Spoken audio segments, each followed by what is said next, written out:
साधु ग्लान है। सबसे पहले तो उसके लिए निर्दोष वस्तु लाने का प्रयत्न करना। इसके लिए घरों में घूमना पड़ता है। पैसा न मिले तब दूषित करवाना पड़े तब तो ठीक, लेकिन इन सब झंझटों से बचने के लिए भक्त श्रावक के वहाँ ग्लान योग्य वस्तु बनवा कर तीनों समय का लाभ देकर वहाँ से गोची लाना और वपराना, यह वैयावत शास्त्रानुसारी नहीं कहलाती। हाँ, बीमारी ऐसी हो तो जिसमें वस्तु तुरंत ही देनी हो, देर नहीं चलती, तब तुरंत बनवा कर चलावे। इस प्रकार कोई साधु वृद्ध की सेवा करने का निश्चय करे, फिर नौकर रखकर उसके संथारा करवाना, पानी मंगवाना, पाँव दबाना इत्यादि सेवा कराए, ऐसा संभाल रखे। स्वयं ऐसे करने में सक्षम होते हुए भी प्रमाद आदि के कारण से न करे तो ये शास्त्र अनुसारी नहीं। मंडली में गोचरी ज्यादा हो गई। एक साधु कहे कि सब चिंता छोड़ दो, इसकी जवाबदारी मेरी। इसके बाद वो साधु उस गोचरी का धूल राख में मिश्रित किए भी नहीं, जैसे ग्रस बचा हुआ बाहर डाल देते वैसे डाल दे, तो ये गच्छ की वयावच शास्त्र विरुद्ध है। उस साधु ने स्वयं वापरा हो या राख मिट्टी में बराबर मिश्र करके विधि पूर्वक परठा हो, तो ही शास्त्र अनुसारी वयावच। गज के साधुओं की भक्ति का लाभ मिले, इसलिए जल्दी जल्दी उपास से वापिस आने के लिए साधु घरों से ज्यादा प्रमाण में गोचरी बोले, अच्छी अच्छी वस्तुएं मांग मांग कर ले, दोषित हो भी ले, दोषित करवा कर भी बोले, फिर जल्दी उपास में आकर अच्छी अच्छी वस्तुएं साधु को वपराता हो, तो ये जिनाज्ञा विपरीत है। गज के साधुओं ने उनसे नहीं कहा कि न मिले तो दूषित भी लाना, ज्यादा प्रमाद में बोलना, ऐसी कोई आवश्यकता नहीं होती, वो भी साधु ऐसा करता है तो जिन आज्ञा अनुसार कैसे कहे। दीपावली इत्यादि दिनों में अनेक साधुओं को छठादि तप होता है। उन सबके पढ़ी लेन का लाभ मिली, इसलिए साधु सुबह अंधेरे में 4 साढ़े 4 बजे पढ़ी लेन शुरू कर दे। प्रतिदिन उजाले में पढ़ी लेन करने वाले साधु ऐसी वयावच के लिए अंधेरे में ही शुरू करे, ये भी जिन आज्ञा अनुसारी वयावच नहीं। प्रत्येक वयावच में ऐसे ही संबंध है। इसमें उत्सुक मार्ग से कोई भी दोष सेवन किए बिना और अपवाद मार्ग से विशेष कारण से यत्नपूर्वक छोटे से छोटा दोष सेवन पूर्वक की जाती वयावच ही जिन आज्ञानुसारी विवेक भरपूर है, वही जिन नाम बांधने की क्षमता धारण करता है। इस प्रकार की जाने वाली वयावच में भी अगर भाव मलिन हो तो भी मुश्किल। गुरुवादि की वयावच करवाने वाले साधु गुरु के आगे सभी विधि पूर्वक करे, मन में ऐसे भाव हो कि मेरी ऐसी आचारशीलता देख गुरु खुश हो जाएंगे, गुरु की प्रशंसा सुनने के लिए शुद्ध वयावच करता है। ये जो साधु बीमार है, इसकी बराबर सेवा कर अभिभूत कर दूं तो वह मेरी ओर आकर्षित होगा, मेरे साथ चौमासा करने के लिए शेष काल में भी सब जगह विहार के लिए उपयोगी है। इस कारण उसकी अच्छी तरह सार संभाल रखूं। इस प्रकार की मलिन वृत्ति से ग्लान साधु की सेवा करें।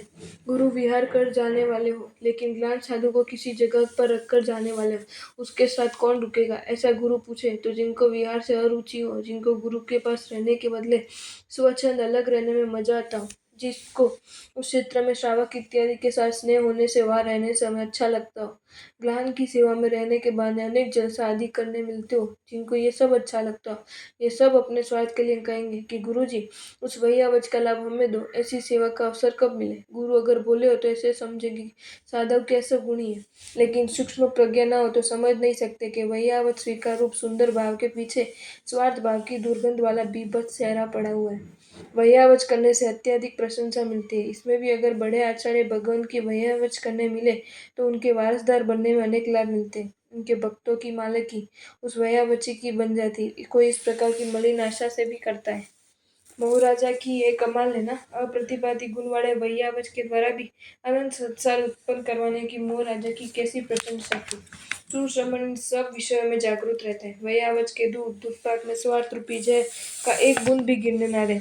मुझे उस वृद्ध को ग्लान को सुख देना है, उसके द्वारा मेरे कर्मों का क्षय करना है, जिन आज्ञा का सम्यक पालन करना है, इसके अलावा मुझे कोई भी स्वार्थ नहीं है। ऐसी शुद्धतम भावना से सेवा करने वाले बहुत कम मिलते हैं।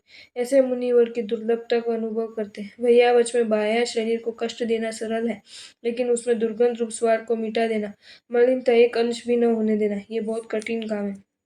इस सूत्र को तो सुना है ना, सेवा धर्म परम गहनो, योगी नाम प्यगम्य। सेवा धर्म अत्यंत गंभीर है, योगी भी इसको समझ नहीं सकते, ऐसा सूत्र क्यों बनाना पड़ेगा? सब अब कुछ कुछ समझ में आता है। योगी भी इस मोहनीय की भूल भुलैया में खो जाते हैं। बाह्य प्रवृत्ति को ही उत्कृष्ट वैयावच मान लेता है। उस समय आंतरिक स्तर पर स्वार्थ आदि दोष उभरते हैं कि नहीं इत्यादि का सूक्ष्म गणित वे नहीं कर सकते और खुश होती है कि मैं बड़ा वैयावची, मात्र स्टंडिल पर अटने वाले और गौर वैयावची, 3-3 घंटे तक गोचरी के लिए घूमने वाला अप्रतिम वैयावची, कम ज्यादा में गोचरी खपाने वाला अद्वितीय वैयावची, विहार में अधिक वजन उठाने वाला अवर्णनीय वैयावची, ग्लान आदि के सेवा के लिए पूरी रात जागने वाला ऐतिहासिक वैयावची, ऐसे ऐसे विचारों में इस संसार में ही काल्पनिक मोक्ष सुख के भोक्ता बनते हैं। कौन समझे उस योगी को? इन सब विचारों में अनंती निर्जरा प्राप्त करने का हर्ष कहाँ है? इसमें उस ग्लानादि को शाता देने का अवसर प्राप्त हुआ, वो हर्ष कहाँ है? इसमें तो मात्र स्वोत्कर्ष का हर्ष, स्वकीर्ति, यश प्रतिष्ठा का हर्ष। ऐसे भौतिक आनंद में मशगूल रहने वाला योगी तो भोगी से भी गया गुजरा बने, इसमें कोई आश्चर्य नहीं। सच्चा वैयावची कभी अपने वैयावच के गीत नहीं गाता, मैंने ऐसा किया, मैंने वैसा किया इत्यादि स्व प्रशंसा के पाप नहीं करता। लुटेरे, चोर, लूटफाट, चोरी करके क्या पूरे गांव में कहते फिरते कि मैंने ये गांव लूटा, मैं कितना शूरवीर। ऐसी मूर्खता करने वाले लुटेरे तो पुलिस के द्वारा मारे ही जाएंगे। तो वैयावची ने ग्लान आदि की वैयावच मौत लूटी है, चोरी है, इसके द्वारा वो मालामाल हो गया। लेकिन अगर ये सब तो कहता फिरे मैंने ये वैयावच किए, देख गुरु कृपा से बहुत लाभ मिल गया, तो ये जाहिरात करने वाले ये साधु अंत में महाराजा की मार खाने वाले ही बनेंगे। अत्यधिक गंभीरता पूर्वक इन आत्म भावों को देखने की जरूरत है, तभी ख्याल आएगा कि हमारे कितने प्रशस्त माने जाने वाले भाव सर्वज्ञ की दृष्टि से अप्रशस्तता के लेबल पा चुके। अनंत अनंत वंदन हो शास्त्र अनुसारी निष्प्रय वैयावचियों को।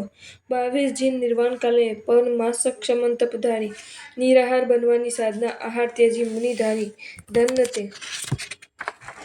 क्या जरूरत है इस शरीर को कष्ट देने की, क्या जरूरत है इन उपवास आदि तप करने की। मोक्ष प्राप्ति तो अंतर परिणति से होती है, अनासक्ति से होती है। तीनों समय खाने वाले कुरबुरु घोर तपस्वी से पहले मोक्ष में गए। निश्चय के प्रकांतवादी ऐसी ऐसी बातें करते हैं और करेंगे ही। ऐसी प्ररूपणा से ये निश्चय प्रापक ऐसे व्यवहार धर्म का खंडन करते हैं। हजारों लोगों का व्यवहार त्याग करवा कर हकीकत में निश्चय का ही त्याग करवाते हैं, क्योंकि व्यवहार के बिना निश्चय आएगा कहाँ से। जिसमें व्यवहार के बिना भी निश्चय आया हुआ दिखता है, उसमें भी पूर्व भवों में यशोचित व्यवहार तो था ही। निश्चयवादी ये बात समझने के लिए तैयार नहीं। इन बाह्य तप का गौण तुच्छ समझने वाले को विचार करना चाहिए कि वर्तमान 24 तीर्थंकरों में से 20 के 22 तीर्थंकर जब निर्वाण को प्राप्त हुए तब वे 30 उपवास के घोर तपस्वी थे। आपको ये वीडियो अच्छा लगा हो तो इसे लाइक करें और शेयर करें, और ऐसे ही नए नए वीडियोज़ देखने के लिए सब्सक्राइब करें हमारी channel Jain facts and stories को।